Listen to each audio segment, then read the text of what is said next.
어, 양호열 증인. 네. 지금 소속과 하는 일 좀 말씀해 주시기 바랍니다. 저는 퇴직하고 무직입니다. 네, 그러니까 그동안 경호처 소속으로 있으면서 김용현 그 장관의 비서관으로서 일을 했었죠? 네. 네. 그 김용현 장관이 계엄 해제 후에 노트북과 휴대전화 파쇄하라고 했습니까? 저는 저에 대한 그 형사처벌의 우려가 있어서 증언 및 선서를 거부합니다.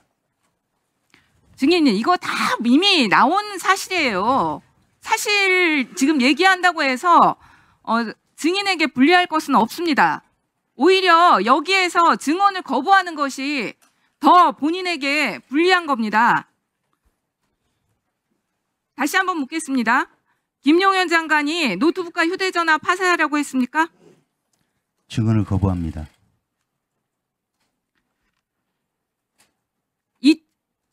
2024년 9월경부터 12월 3일까지 증인의 차량을 이용해서 노상원이 공간 드나들었죠? 증언을 거부합니다. 도대체가 증인 수사기관에서 사실대로 진술했어요? 증언을 거부합니다. 이 언론에 정확하게 난 사실들까지 이 증인들이 참 증언을 거부하는 국민 앞에 오히려 정정당당하게 얘기해야지 본인에게 또 유리한 거예요. 증인 저기 지금 그럼 증거인멸이나 그런 걸로 입건됐습니까? 피의자로 조사받았어요? 증언을 거부합니다.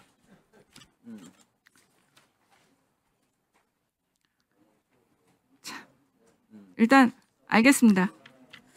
네, 기본소득당 용해인 의원입니다. 이상민 증인 질문하겠습니다. 12월 4일 새벽 1시에 서울청사를 나섰고 3시에 대통령실에 도착했다라고 국회에 본인의 당일의 행적을 제출을 했습니다. 국회 계엄 해제 직후에 계엄이 지속되던 2시간 동안 어디 가서 뭐 하셨습니까? 증언하지 않겠습니다. 누구 만나셨습니까? 증언하지 않겠습니다. 박성재 법무부 장관도 새벽 3시에 대통령실에 들어왔고 그 이전 행적이 전혀 제출되지 않았거든요. 박성재 장관이랑 함께 있었습니까? 사무실에 있었습니다. 저는. 본인은 사무실에 있었다. 그러면 2시 한 40분쯤 출발하셨다는 말씀이신가요?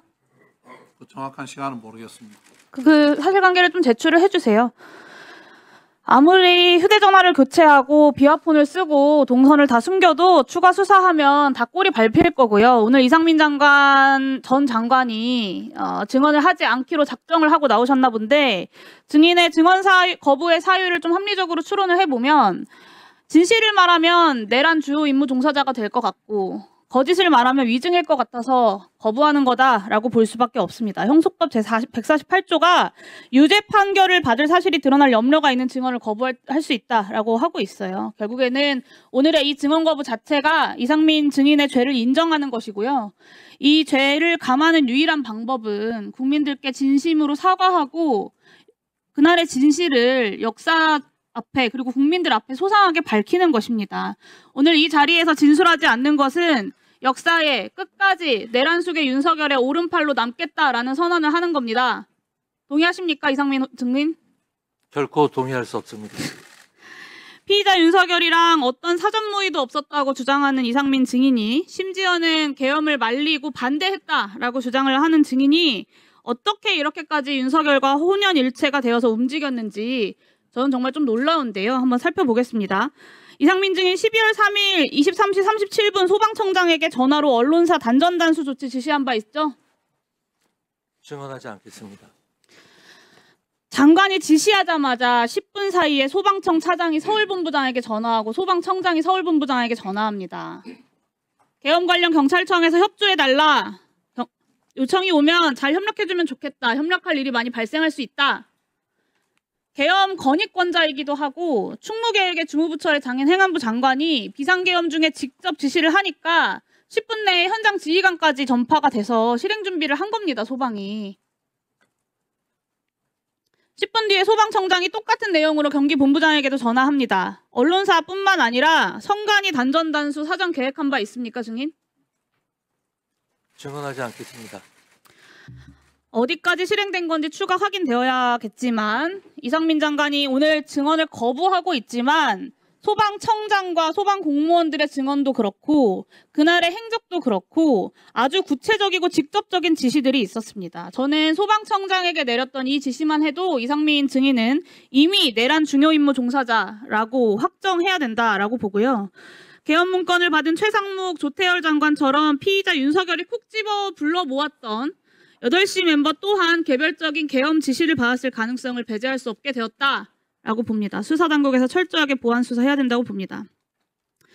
다음 23시 30분 윤석열이 조지호 청장에게 수차례 전화해서 국회 들어가려는 국회의원들 다 체포해, 잡아들여, 불법이야, 포고령 위반이야, 체포해라고 지시 압박합니다. 그때 이상민 증인 뭐 했는지 기억하시나요? 증언하지 않겠습니다. 23시 26분 서울청사 도착하자마자 23시 34분에 윤석열이 조지호에게 전화한 지 정확히 4분 후에 조지호 청장에게 전화했습니다. 맞습니까? 증언하지 않겠습니다. 뭐라고 했습니까? 국회 진압 중에 지원할 거 없냐라고 물어보거나 포고령 위반이다, 자신 있게 국회의원들 끌어내려라 라고 지시한 바 있습니까?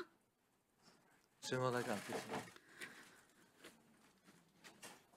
증언하지 않지만 그날의 행적은 이미 다 드러나 있습니다. 3분 뒤인 23시 37분에 소방에게 전화해서 경찰 단전단수 지원하라고 지시합니다. 이게 윤석열이 경찰을 압박한 지 10분도 안 돼서 다 벌어진 일들이에요. 0시 30분에 윤석열이 이진우 수방사령관에게 전화해서 아직도 못 들어갔어? 본회의장 들어가서 4명이 1명씩 들쳐업고 나오라고 해! 라고 압박합니다. 이때 증인은 긴급 간부회의 그리고 경찰은 지휘부 회의를 갔습니다. 그 직후인 0시 39분에 경찰이 행정안전부에 재난안전통신망 이동기지국 설치를 요청합니다. 이 이동기지국이 출동한 곳이 딱 3곳이에요. 국회의사당, 그리고 국회의장 공간이 위치한 한남동 공관촌, 그리고 대통령실 인근입니다. 이 공간이 어떤 곳이냐면요. 계엄 당시에 수방사 군 병력이 배치됐던 곳과 정확히 일치합니다.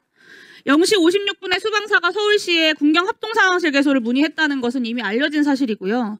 재난안전통신망은 여기 계신 많은 사람들이 알고 있는 것처럼 수방사, 경찰, 그리고 소방, 서울시, 행안부가 함께 통신할 수 있도록 되어 있습니다. 단전다수뿐만 아니라 통신까지 끊으려고 한 건 아닌지 정황상 의심할 수밖에 없습니다.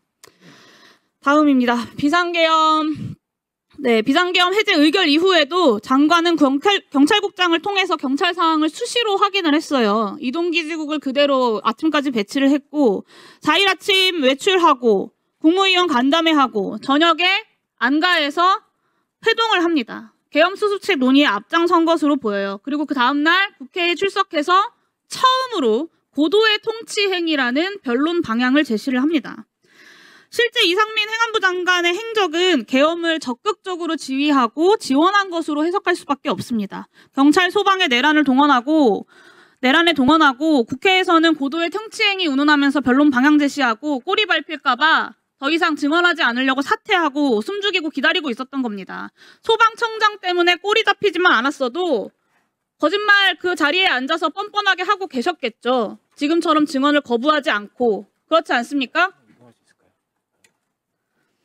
이상민 증인이야말로 재범 우려 그리고 증거인멸 우려가 크고요. 그리고 혐의 또한 내란 중요임무 수행으로 중합니다. 다른 이미 중요임무 종사자들이 다 구속되어 있는 형평성을 고려할 때 수사기관에서는 이상민 증인을 즉각 구속 수사해야 한다라고 판단합니다. 이상민 증인 동의하십니까? 증언하지 않겠습니다. 네, 오늘의 이상민 장관의 이 비겁한 역사 죄인의 모습을 국민들은 똑똑히 기억할 것입니다. 그리고 역사가 반드시 네, 이상민 장관님. 네. 이상민 장관 입장에서 역지사지로 이해하는 측면도 있습니다만은 누구나가 형사소출을 당하거나 또 유죄 판결이 사실이 드러날 경우에는 증언을 거부할 수도 있습니다. 그러나 반면에 정당한 이유 없이 거부하면 이 또한 3년 이하의 징역과 3천만 원 이하의 벌금을 받는 것도 사실입니다. 그러나 이 역사적 또 현실적 이 법적 제재 또 증언에 관한 거부를 떠나서 이 중차대한 역사적 시점에서 옳고 그름의 시비 곡절은 곡학 아세의 자세가 아닌 국민을 위해서 정말 역사의 기록은 그 유물을 떠나서 반드시 남겨야 되지 않겠습니까? 이 소중한 시간에 거부한다 이러면 저는 안 된다고 생각합니다. 다시 한번 재고를 촉구합니다. 위원장님, 제 의견을 말씀드려도 되겠습니까?